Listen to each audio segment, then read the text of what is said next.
বাদী মহলের বাদী না বেগম মহলের বেগম আমি তো নিজের চোখে থেকে বিশ্বাস করতে পারছি না। এ কি নবাব সিরাজউল্লাহর অন্তর উজাড় করা ভালোবাসা?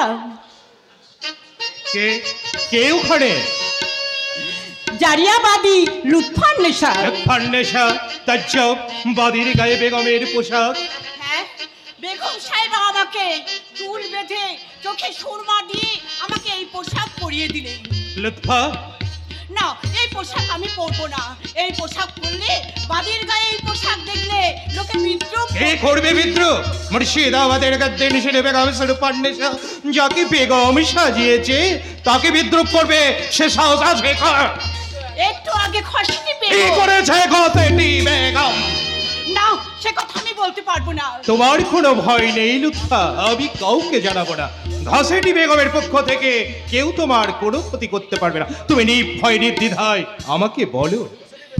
খসনি বেগমকে দেখেছি হোসেন কুলিখার সঙ্গে। হোসেন কুলিখা ঢাকার শাসনকর্তা নওয়াজ আহমেদের বিশ্বস্ত কর্মচারী হোসেন কুলিখা? হ্যাঁ। মতলব?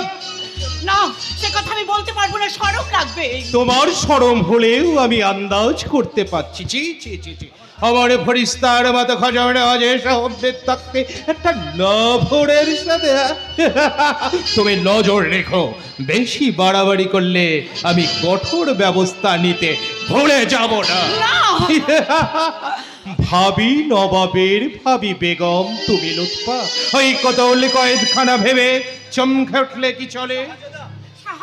দুশ্চিন্তার তুষার গলাতে তুমি ধরবে দীপকের টান, শেষ কাদের সরস করতে আলাপ করবে বেগ মাল্লা, খোঁজের বাগিচায় বেহেস্তের ফুল ফোটাতে তুমি গাইবে ঠুংরি গজল টপ্পা। লুৎফা, बाजे मोहब्बत का घुंघरूनी झिनी, बाजे मोहब्बत का घुंघरूनी झिनी, बाजे मोहब्बत का घुंघरूनी झिनी, नी नी धनी धनी पापा नी नी धनी धनी पापा गाड़ी मेरे सानी, दिल बगीचाए फूटे हाय रसीराय, दिल बगीचाए फूटे हाय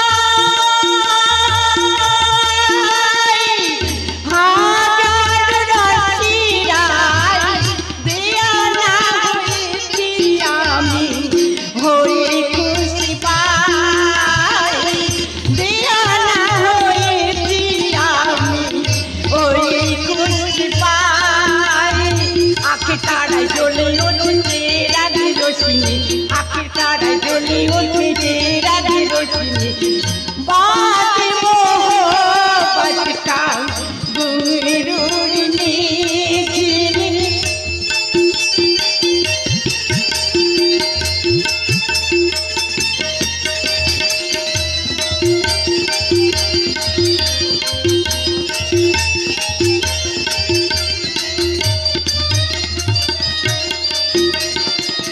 दिल बगीचाए फूटे हाय रसीराय, दिल बगीचाए फूटे हाय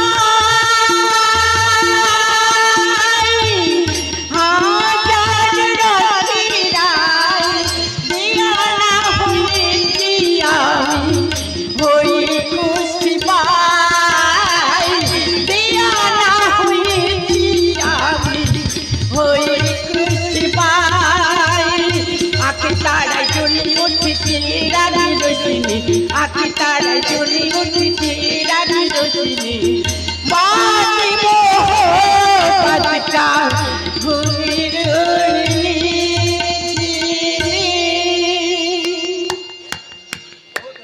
बहुत अच्छा जाने मन, তুমি হবে আমার প্রধান বেগম। যাক, চলো গঙ্গায় বজরা ভাষায়। হালি শহরে কুমারঘট্ট গ্রামে কেন? আজ ভাই দ্বিতীয়া, সেখানে সাধক কবি রামপ্রসাদের মেয়ে আমার জন্য ছোঁয়া অপেক্ষা করছে লুৎফা। মাই বলেছে আমার কপালে ফোঁটা না দিয়ে জলগ্রহণ করবে না। যার মেয়ে তোমাকে ফোঁটা দিতে চেয়েছে, হ্যাঁ, হিন্দুর মেয়ে তোমার কপালে ভাই ফোঁটা দেবে? হিন্দু মুসলমান সেও বোঝে না লুৎফা, আর আমিও বুঝি না। আমি বুঝি আমরা মানুষ, আমরা বাঙালি, আমরা ভারতবর্ষের একই অঙ্গরাজ্যের ব্যক্তি। যা ধর্মের গণ্ডি ভুলে আমরা ভাগ হয়ে যাইনি, আর কখনোই যাব না। হ্যাঁ, যাক, চলো। তুমি একটু দাঁড়াও, আমি এক্ষুনি আসছি। কোথায় যাচ্ছ? এই পোশাকটা খুলে শাড়ি পরে আসছি। শাড়ি? হ্যাঁ, সেই সাধকের বাড়ি যাব, শিষ্যের মতো, বেগমের মতো নয়। লুৎফা, তুমি একটু দাঁড়াও, আমি যাব আর আসবো।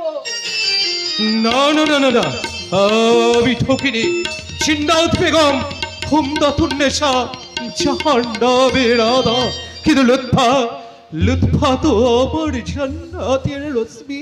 লুৎফা ছাড়া সিরাজ কখনোই বাজবে না। শাহজাদা, কখনোই শাহজাদা! না। কি মোহনলাল, মাথা নিচু করে দাঁড়িয়ে আছো কেন? আমার দুর্ভাগ্য, গুপ্তচরের মুখে সংবাদ শুনে আমাকে জানাতে হচ্ছে আফগান দস্যুর দল বিহারে নবাব মহলে রক্তের বন্যা বয়ে দিয়েছে জনাব। রক্তের বন্যা? সেই বন্যায় ভেসে গেছে নবাব আলীবর্দীর ভাই হাজী আহমেদ আর আপনার পিতা নবাব জৈনুদ্দিন। পাহাড় ভেঙে গেল, আসমানের তারা খসে পড়ল, সূর্য ডুবে গেল মেঘের আড়ালে। শান্ত হন শাহজাদা, আপনি শান্ত হন। আপনি ব্যথায় ভেঙে পড়লে মুর্শিদাবাদ যে দাঁড়িয়ে থাকতে পারবে না শাহজাদা। বলতে পারে বন্ধু, আমার মা আমিনা, ভাই ইকরামাতুল্লাহ, তারা এখনো বেঁচে আছে শাহজাদা। তবে এখনো দাঁড়িয়ে আছো কেন মোহনলাল? বাহিনী সাজাও, আমি যুদ্ধে যাব। সরফরাজ কবরে গেছে, ভাস্কর পণ্ডিত মরেছে, এবার জাহান্নামে যাবে আফগান দস্যু শামসের বদলা চাই, রক্তের বদলা চাই রক্ত। কই হে আমার হাতিয়ার? নমস্কার। আর মোহনলালের প্রয়োজন নেই। নবাব আলীবর্দী বিদ্ধ হলেও তিনি স্থবির নন, যুদ্ধের জন্য তিনি প্রস্তুত। সিপাহসালার তিনি শুধু একা নন, সঙ্গে যাব আমি। আমার বিশাল ফৌজ ওই আফগান বাহিনীকে কবরের পথ দেখিয়ে দেবে। সিপাহসালার আমি নবাব আলীবর্দীর নিমুখ খেয়েছি জানাও, তাই তার নিমুখের দামকে শোধ করতে এই মুহূর্তে ঝাঁপিয়ে পড় আফগান বাহিনীর উপর। বেশ পান্ডে ফাদা খুঁড়ে বিহারের বাড়ি গেলে লাল করে দিয়ে তোমার আম্মা ভাইকে আমি তোমার কাছে ফিরিয়ে আনবো। মোহনলাল, আমি সিপাহসালার জাফর আলীকে ঠিক বিশ্বাস করতে পারছি না বন্ধু। সে যুদ্ধের নামে নবাব আলীবর্দীর কোনো ক্ষতি করবে না তো? নবাব আলীবর্দী এখনো নবাব, তার সঙ্গে বেঈমানি করে কেউ রেহাই পাবে না শাহজাদা। মোহনলাল, তবে তাই হোক শাহজাদা, আপনি থাকবেন মুর্শিদাবাদে। পর্দানসীন মহামান্য বেগম সরফুন্নেসা আর আপনার বান্দা এই মোহনলাল মিনবাদন সিনফে আপনাকে পাহাড়ের মতো ঘিরে রাখবে। বহির শত্রু দল বাংলার আশেপাশে ঘুরে বেড়াচ্ছে, আমরা সমবেত শক্তি দিয়ে তাদের প্রতিরোধ করব। বাংলার বুকে বাঙালি রক্তে কাউকে হোলি খেলতে দেব না কিছুতে। বাপজা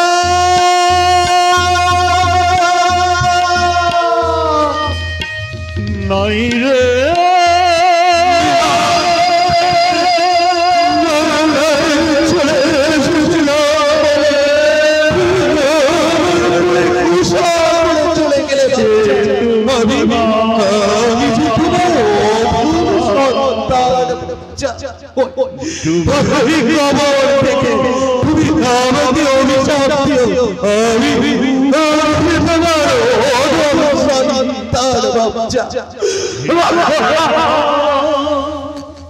আর কোনো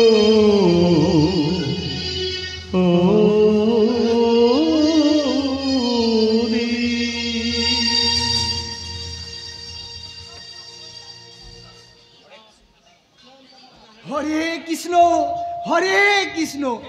হে বাবা গোবিন্দ গোপাল, এ কি করলে ঠাকুর? তোমার মন্দির যে একেবারে ভোভা হয়ে গেল। এই সিকিটা আনিটা বেনামিটা দিতে কেউ আর আসছে না, আর ওদিকে দু পয়সাও পাচ্ছি না। ওই বদ্দির বেটা কালীর কাছে কি তুমি হেরে গেলে? কলা গাছ গোসাইজি, কলা গাছ। এই বদ্রির বেটা দুদিনের জন্য কলকাতায় চাকরি করতে গিয়ে এই জমিদার দুর্গাচরণ মিস্ত্রিকে এমন জাদু করলে যে সে বেটা দায়ে বিপদে পেয়ে রামপ্রসাদকে বাঁচিয়ে দিলে। এটা সত্যি জাদু। আরে জানেই তো, এই দেখো না, লোকের মুখে যেই শুনেছি পেশাদি বেটার ঘর বিটে আমার কাছে ভাদা উড়েছে, সঙ্গে সঙ্গে টাকা দিয়ে ফিরত কমলা লিখে দিলে। আরে এ তো গেল দুর্গাচরণের কথা, ওদিকে আরো ভয়ঙ্কর কাণ্ড। কি কি কি ভয়ঙ্কর কাণ্ড?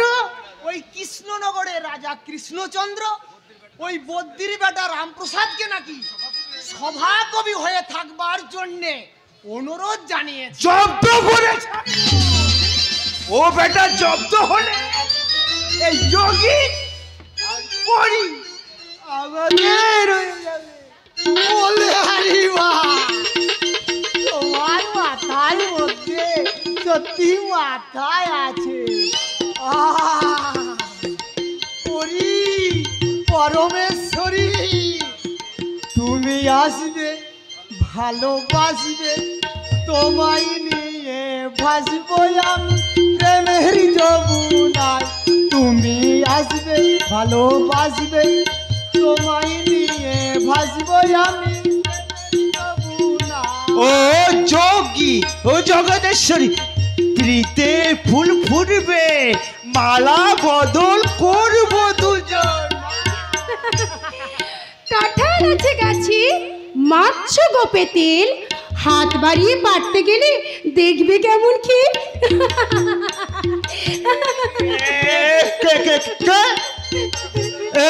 তুই সেই ডম্পনার বোটা নইস, আবার এসেছিস? হ্যাঁ গো হ্যাঁ, তোমাদের পাগল ছাগল দুটোকে নিয়ে আমি কি করি বলো তো? আমরা পাগল? হ্যাঁ গো হ্যাঁ, পাগলে পাগলামো করে আর ছাগলে না খাওয়া দাওয়ার কোনো বিচার নেই, জাত পাত কোনো যা পাবে তাই খেয়ে নেবে। বলি ও শর্মা ঠাকুর, তোমার বাড়িতে তোমার বউ আছে গো? কেন থাকবে না, আমারও বউ আছে, আমার ছেলেরও বউ আছে। বলি ও গোসাইজি, বলি কানে কি শুনতে পাচ্ছ নাকি? বলি তোমার বাড়িতে তোমার মেয়ে আছে গো? মেয়ে থাকবে না কেন? পাঁচটা মেয়ে, তিনটিকে বিদায় করেছি, এখনো দুটো আই বড়। তাই বলছি তো, ঘরে যখন আছে তখন বাইরে নজর দিচ্ছ কেন গো? হ্যাঁ, সাবধান, সাবধান করে সকলে বল সাবধান। কুমঙ্গলের জন্য সৌভাগ্য ধরো, না হলে বর্তমানে দুর্গাচন্দ্র, পূর্বে কৃষ্ণচন্দ্র, উত্তরে সিরাজদৌল্লা আসে, কিন্তু সরাসরি তোমাদের গলাটাকে একেবারে টিপিয়ে ধরবে।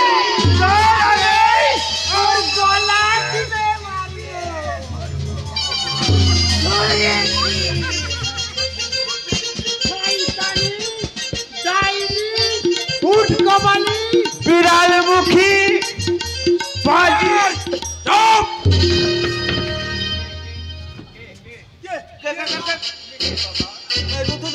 তুমি কে বাবা? রত্ন ডাকা!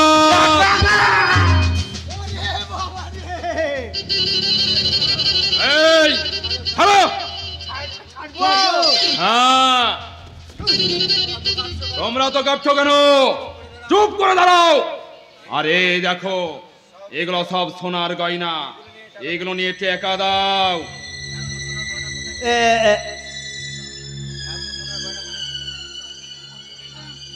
এত সোনার গয়না তুমি কোথায় পেলে ধন? এসব কি তোমার বইয়ের ধন? এ বইয়ের ধন হবে কেন? কাল রাতে 3টে বাড়িতে ডাকাতি করেছি, 2টো বাড়িতে কোনো বেগ পেতে হয়নি, আর একটি বাড়িতে কর্তার গিন্নিমা ভারী তেদর, কিছুতেই বাক্সের চাবি দিচ্ছে না। তারপর কি করলে বাপ? তাদের ওই 3 মাসের বাচ্চাটা ট্যাং ধরে মারলাম এক আছা। বাস, বাচ্চাটা এবার ট্যাঁ করে উঠে ঠান্ডা হয়ে গেল। তখন ওই শালার শালি চাবিটা দিয়ে দিল। আগে দিলেই পারতো। দিলে কই? দিলে তো আর বাচ্চাটাকে মারতাম না। যাক, দেরি না করে মাল দেখে দেখা দাও। এই বেশিরভাগ সোনা তো নকল, মানে পেতল। তুই খুন করবার সালা। রাগারাগি করলে চলে? ভূষণ, বাবাকে আরো কিছু ধরে দাও। হ্যাঁ ঠিক আছে ঠিক আছে, 40 দেব না 50। ঠিক আছে ধর, তাই দেব। ভেবো না ঠাকুর, 2-4 দিন পরে আবার সোনা নিয়ে আসবো।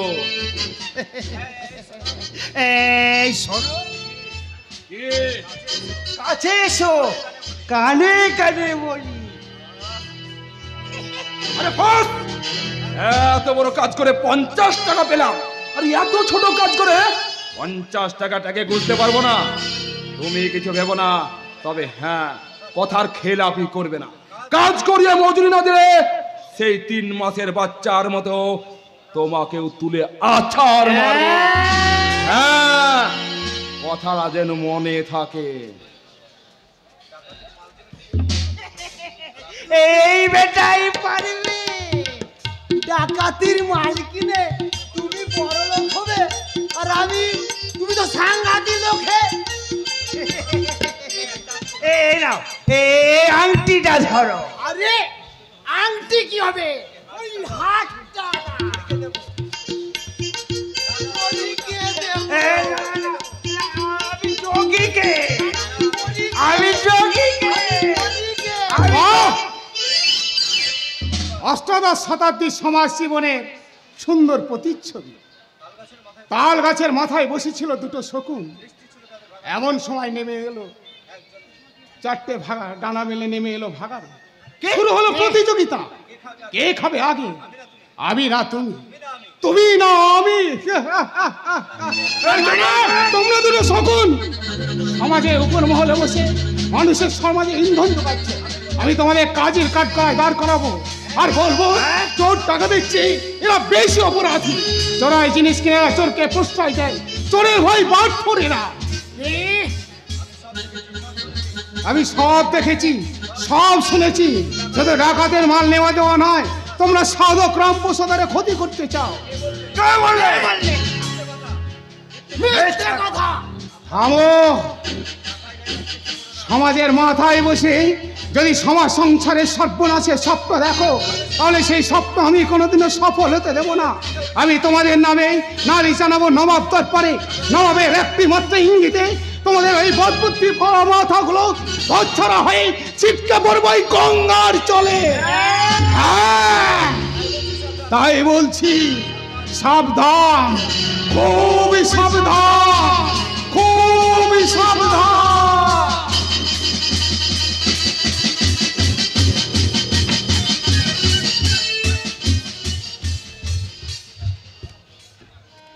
সকাল দুপুর সন্ধে পেরিয়ে গেল, তবু সে এখনো এলো না। তবে কি তার কোনো বিপদ? না না, এত সহজে বাংলার ভাবি নবাবের কোনো বিপদ হতে পারে না। আসবে বনের ফোঁটা নিতে, কুড়িয়ে পা দাদা নিশ্চয়ই আসবে। তোর মাথা খারাপ হয়ে গেছে যোগী, বাংলার ভাবি নবাব আসবে তোর হাতে ফুটা নিতে? আরে এ কথা তুই ভাবলি কি করে? সে যে আমায় কথা দিয়েছে, সে যদি না আসে তাহলে আমি গলায় দড়ি দিয়ে মরবো।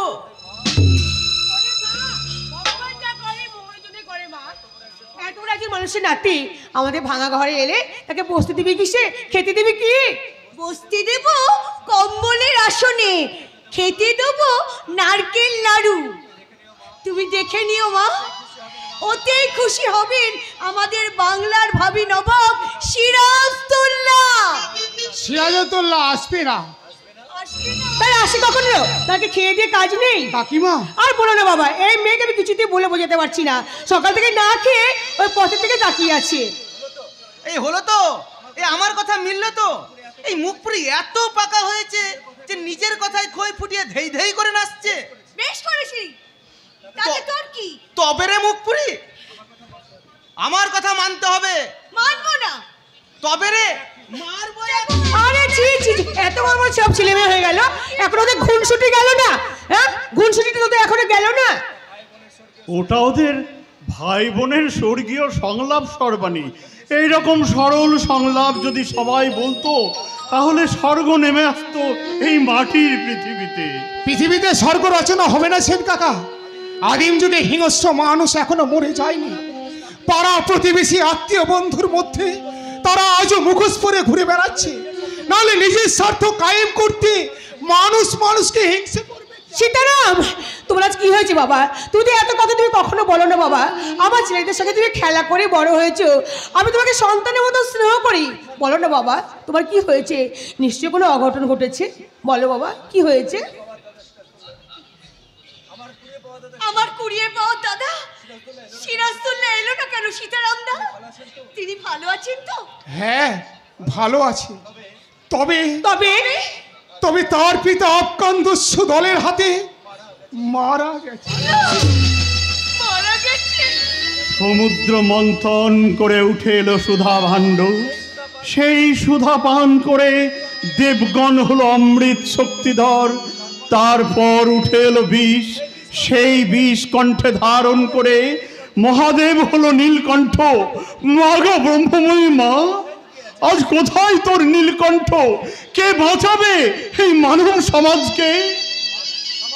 সমাজ সুস্থ থাকবে না সেন কাকা। সীতানা, সমাজের উপর মহল থেকে নিচু মহল পর্যন্ত স্বার্থপরতার বিষে বিষিয়ে উঠেছে। নবাব মহলে চারিদিকে যেমন শয়তানি চক্র ঘুরছে, তেমনি আপনার আশেপাশে ঘুরে বেড়াচ্ছে লোভী হিংস্রুকের দল।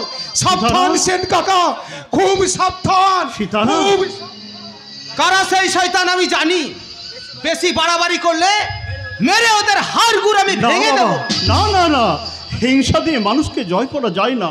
হিংসা দিয়ে জয় করতে গেলে প্রতিহিংসার জন্ম হয়। তার থেকে মানুষকে ভালোবাসো, তাদের ডেকে ডেকে বলো তোমরা সবাই মানুষ, তোমাদের জাত নেই, ধর্ম নেই, তোমরা সবাই মানুষ। বাবা, মানুষ আমরা জনম লভেছি, মানুষের ঘরে ঘরে এই পৃথিবীতে যত আছে জীব, আমরা সবার মরে।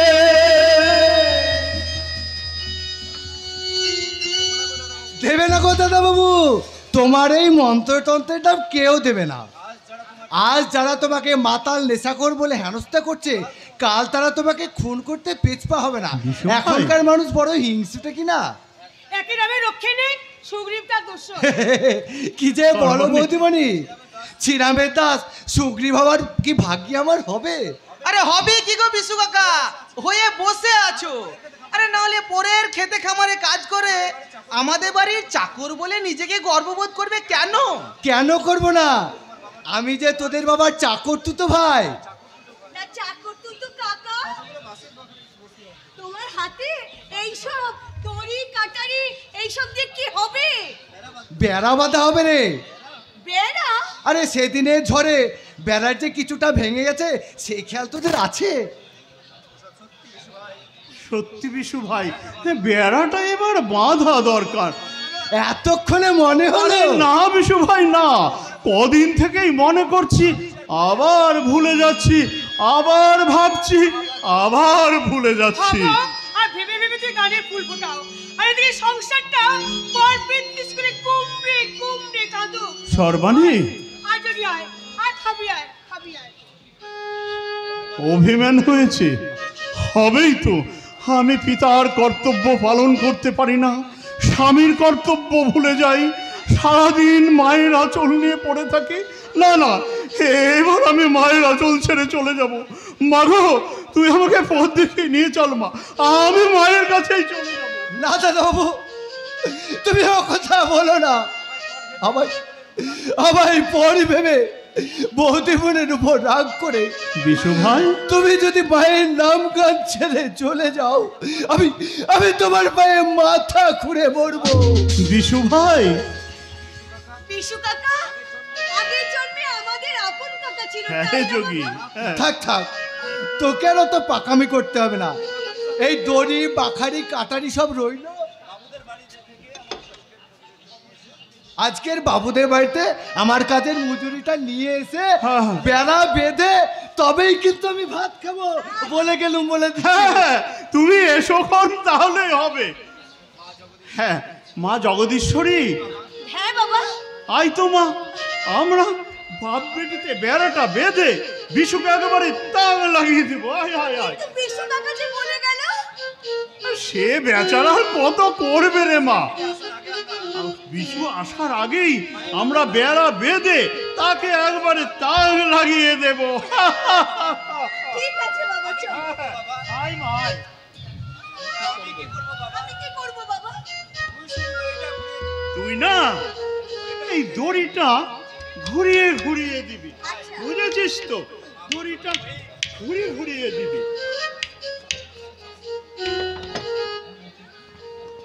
আয় মা আয়।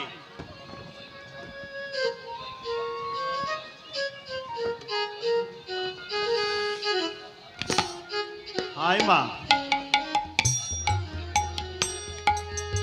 দে তো মা, দড়িটা ঘুরিয়ে ঘুরিয়ে দে। মা গো ব্রহ্মময়ী মা, এমনি সংযমের বেড়া দিয়ে ষড়রিপুর তাড়না হতে মানুষকে কতদিনে তুই বুঝাবি? কতদিনে মানুষ বুঝবে? এমন মানব জমে রইল পতি, আবাদ করলে বলতো সোনা মন রে, আর জানো না মন রে, আর জানো না মানব জমে রইল পতি, আবাদ করলে বলতো সোনা মন রে, কাজ জানো না মন রে। হ্যাঁ রে মা যোগী, এই দড়িটা একটু ঘুরিয়ে ঘুরিয়ে দে তো মা।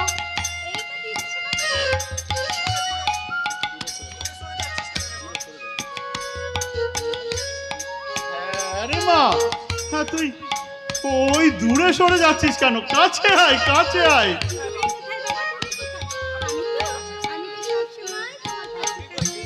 থাকবি বই কি, তুই আমার কত আদরের মেয়ে।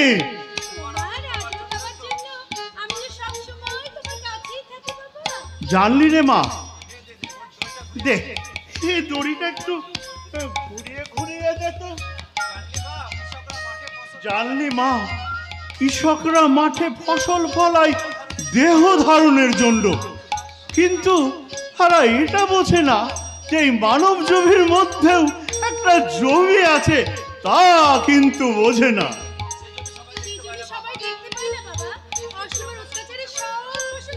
না না না না, আমি ফসল নষ্ট হতে দেব না। মানব জমির কৃষকদের ডেকে ডেকে বলবো,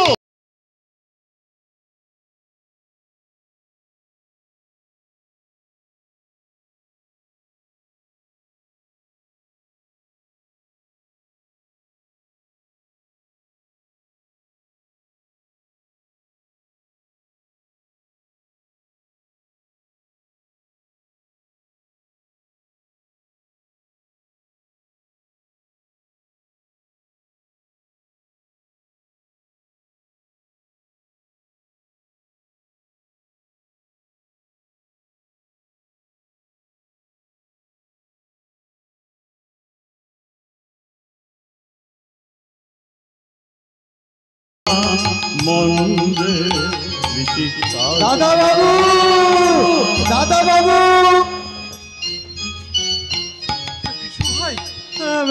দাদা বাবু, আমি এসে গেছি। তুমি এসে গেছো? কই রে দুলাল, আয় তোতে আমাতে বেড়াটা। বেড়া দেখি বেড়া বাঁধা হয়ে গেছে। বেড়া বাঁধা হয়ে গেছে। কে বাঁধলে গো? আমি আর জগদীশ্বরী এই বাপ বেটিতে বেড়াটা বেঁধে ফেললাম। কেমন মজা হলো বলো দেখি। কই, কোথায় জগদীশ্বরী? এখানে তো কাউকে দেখতে পাচ্ছি না। আরে আছে আছে, তোমার সঙ্গে মজা করবার জন্য হয়তো সে কোথাও লুকিয়ে আছে। যোগী, ও জগদীশ্বরী, এখানে আয় তো মা।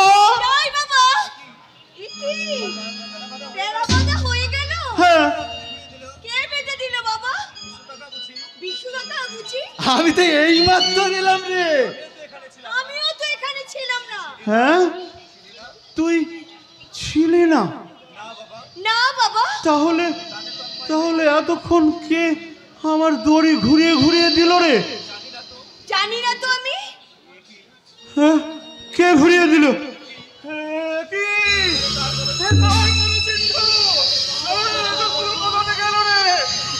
কে এসেছিল রে? কে এসেছিল রে? তোমার কি হয়েছে? তোমার কি হয়েছে? তোমার কি শরীরটা খারাপ? বলতে পারো সর্বাণী? কি বলবো বলো। কে মেয়ের রূপ ধরে এসে বেঁধে দিয়ে গেল রামপ্রসাদের জীবন গণ্ডি।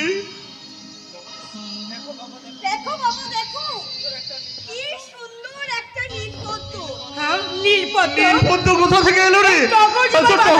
নীলপদ্ম এলো কোথা থেকে? কোথা থেকে এলো?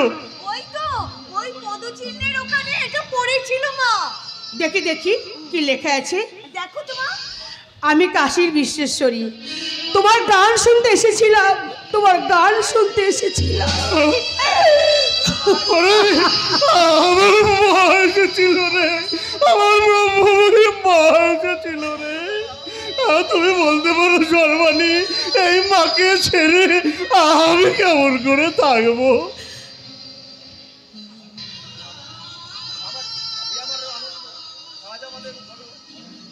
আজকে আমাদের বড়ই আনন্দের দিন গো দাদা বাবু, আজকে আমাদের বড়ই আনন্দের দিন। কি হয়েছে গুরু, এত আনন্দ কিসে? জগৎ সংসার থেকে আনন্দ আজ হারিয়ে যেতে বসেছে। সমস্যা জর্জরিত মানুষ আজ আনন্দের হাসি হাসতে ভুলে গেছে। এমন সংকটে আপনি যদি আনন্দের সন্ধান পান, তার চেয়ে বড় কথা আর কিছু হতে পারে না। মিত্রমশাই,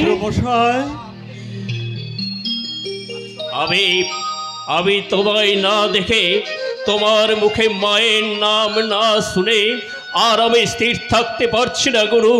দিবারাত্র তোমার ছবি আমার সামনে ভাসছে, তাই তো আমি পাগলের মতো আমি তোমার কাছে ছুটে এসেছি। তুমি কি করলে সাদা? তুমি আমি কিছু করিনি মিত্রমশাই, আমি কিছু করিনি। মা আপনার চোখে নতুন আলো জেলে দিয়েছে। মা? হ্যাঁ মিত্রমশাই, আমার মা এসেছে। এই দেখুন, এই দেখুন তার পদচিহ্ন।